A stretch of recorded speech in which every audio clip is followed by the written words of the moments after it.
Baik,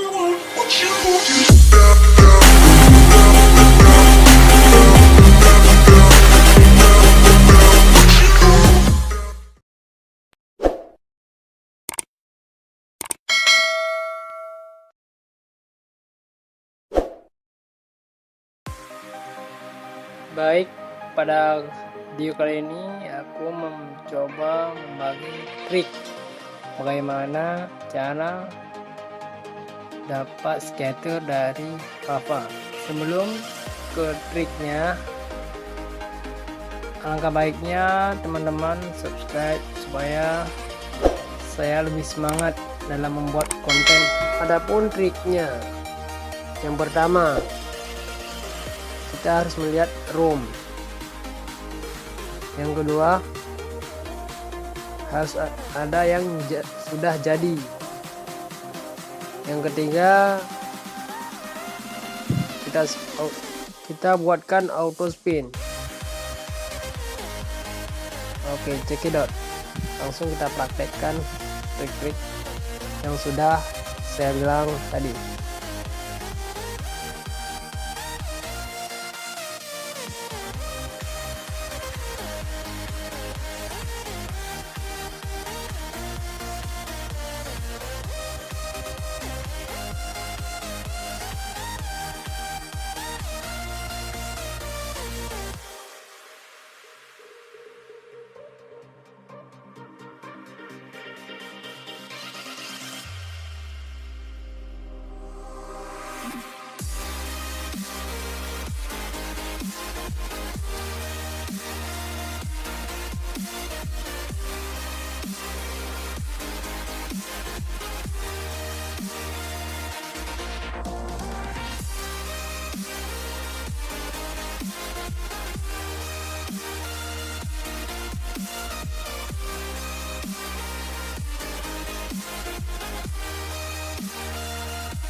sekian dulu untuk video kali ini, semoga bermanfaat.